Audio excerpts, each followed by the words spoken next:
दिल्ली के अधीन जो अस्पताल हैं, दिल्ली सरकार के अधीन जो अस्पताल है, केवल वहां पर दिल्ली के लोगों का ही, दिल्ली के वोटर आईडी कार्ड धारकों का ही इलाज होगा।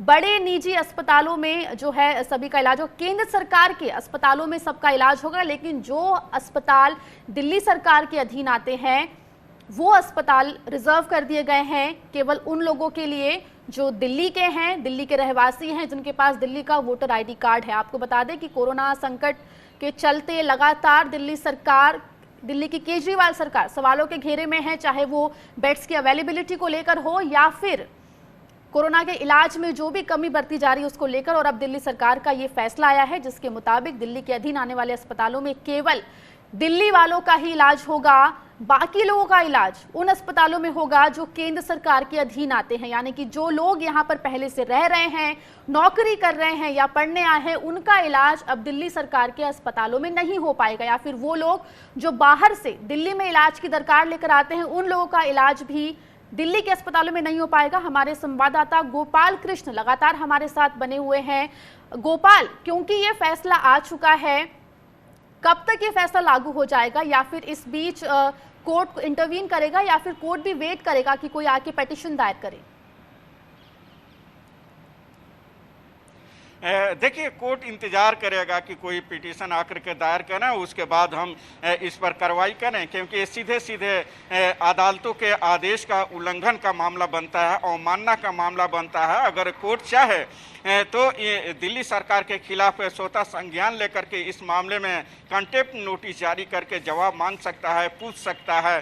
तो ये स्थिति है। लेकिन जहां तक दिल्ली सरकार का सवाल है, तो जो आदेश का सवाल है, तो आदेश आज ही से लागू हो जाएगा। हालांकि कल से सब कुछ खुल रहा है, बॉर्डर भी कल से खुल जाएंगे, तो माना जा रहा है कि आदेश आज आया है, तो आज से यह आदेश लागू होगा। और उसके बाद अब देखना होगा कि कब तक इस मामले में कोई याचिका दायर की जाती है, कंटेम्प्ट पिटीशन, या सुप्रीम कोर्ट या हाई कोर्ट इस मामले में स्वतः संज्ञान लेकर के और नोटिस जारी करता है। जी गोपाल, क्योंकि दिल्ली में कई जगह से लोग आते हैं इलाज के लिए, आसपास के राज्यों से आते हैं, इवन कई दूर के राज्यों से भी लोग आते हैं, उनके लिए कितनी बड़ी मुश्किल यहाँ खड़ी हो जाएगी इस फैसले के बाद?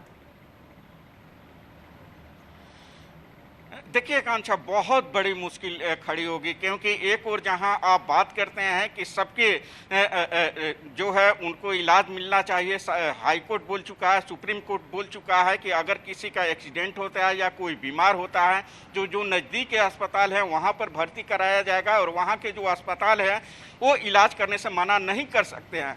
और दूसरी ओर दिल्ली सरकार इस तरीके का आदेश जारी करती है, तो इस आदेश के आड़ में जो हॉस्पिटल हैं, प्राइवेट हो या दिल्ली सरकार के अधीन हॉस्पिटल हो, वह कह सकता है कि हम आपका इलाज नहीं करेंगे, आप वापस जाइए, या केंद्र सरकार के जो अधीन हॉस्पिटल वहाँ जाइए। और वो जो केंद्र सरकार के अधीन हॉस्पिटल है वह यह कह सकता है कि हमारे पास बेड नहीं है, हमारे पास अभी समय नहीं है, हम इलाज नहीं करेंगे। तो जो लोग बाहर के हैं, जो इस भरोसे आते हैं कि उनको अच्छा इलाज मिल जाएगा, उनको हर सुविधाएं मिल जाएगी हॉस्पिटल में, अच्छे हॉस्पिटल में इलाज हो जाएगा, वो इससे वंचित रह सकते हैं। जी गोपाल, यहाँ पे जो प्राइवेट हॉस्पिटल्स हैं, कई बड़े प्राइवेट हॉस्पिटल्स हैं, क्लिनिक्स हैं, उनके ऊपर इस जो दिल्ली सरकार का फैसला उसका क्या असर रहेगा?